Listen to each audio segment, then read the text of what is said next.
The main purpose of executive education is knowledge acquisition and skill development for either personal or professional development.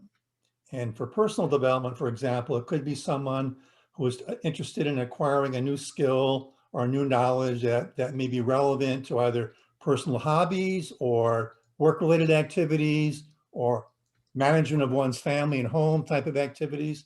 For professional development, it's acquisition of knowledge and skills that could either backfill the skills someone may need if they've been promoted to a new position and perhaps they've not been very strong in their training or the background, for example, in budgeting or accounting or finance. Then of course, in financial statement analysis, that the executive education facility at Nazarbayev University's Graduate School of Business could be a great way to acquire that knowledge and lift up one's skills and knowledge to be able to perform well in that particular area. It can also help prepare someone for a future career direction, either pursuing a specific career path in a designated career area, or perhaps even shifting to a new career path altogether. So ultimately, as I see it, executive education's purpose really is knowledge acquisition and skill development, again, for personal and professional development.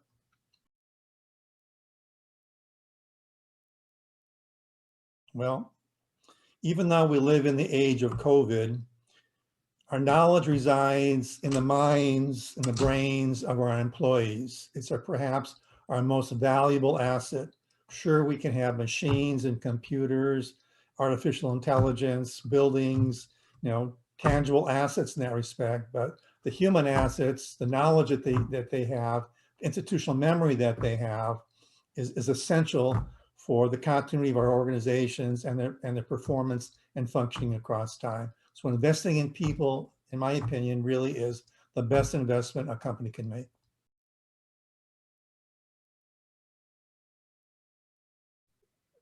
Someone attending an executive education course, and if he or she performs very well, will acquire new knowledge and skills that could be taken back to work. It's as if one comes to a program on a weekend or a weekday, and the next day, the knowledge and skills they acquire should be applicable. It should be something that they can take to work with them across time. Now, the question is the organization maximizing its benefits by sending its employees to a program, whether it's an executive education program or even a degree program? The students acquire the knowledge, but is it being properly utilized across time? That's why, in my opinion, it's very useful to have either HR personnel and or one's line manager fully aware of the purpose of the training and approving the training and having a plan so that the training is properly utilized upon completion of a specific training program.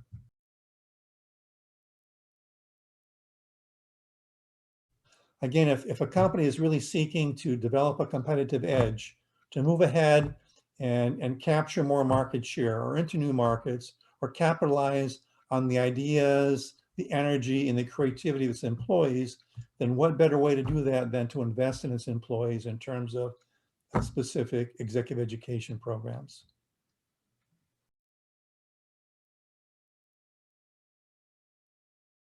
And I came to Kazakhstan because I was attracted by this impressive project to build a world-class business school tasked with developing the next generation of leaders, managers, and professionals to help lift up the economy of Kazakhstan, to help fulfill the vision of founding President Nazarbayev, which is to elevate Kazakhstan among the top 30 most developed nations in the world. Okay, this is a very daunting challenge when just thinking back a generation or generation and a half ago, Kazakhstan was part of the former USSR.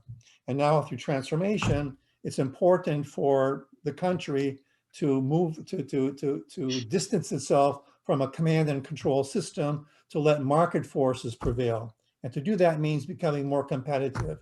To become more competitive means being more agile, becoming strategic thinkers. In this respect, there'll always be the need for creativity and idea generation from employees within an organization. And where do you get that? Of course, these things can happen in coffee chats with coworkers on the job, But if you're exposed to the latest ideas and the thinking of people who have expertise in given subject areas.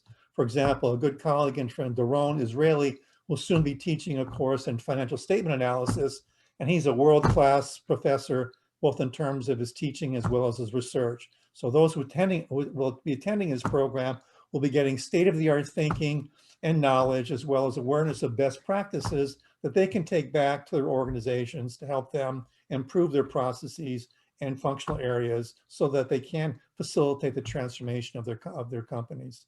Now, what areas are the hot trends? I mean, if you look at an organization, it really is a sequence, a chain of activities called the value chain. Obviously, there are ideas that come through research and development that perhaps can go into research, R&D, and then perhaps development of prototypes, seeing if customers have interest in these particular prototypes, which can lend themselves to development of a new product, which of course gets manufactured, et cetera, all along the way. Well, there are best practices associated with each functional area within the context of an organization. And of course, these are embellished by new technologies such as artificial intelligence or fintech, for example, that certainly are becoming much more prominent, and digital transformation within organizations. These are some of the hotter areas right now in terms of companies, spending time and effort to try to acquire more knowledge about this to see if they can lend themselves towards these firms becoming more competitive across time. And if you look at the changing landscape and also looking perhaps at organizational charts within companies, you see new titles such as Chief Technology Officer or Chief Transformational Officer, and, along with hopefully titles like Chief Human Resources Officer or Chief Human Capital Officer, all to emphasize the importance of these new trends and technologies, which are going to become ever more critical to help drive performance and competitiveness within Kazakh firms to help achieve the lofty ambitions and vision that founding President Nazarbayev established a few years ago.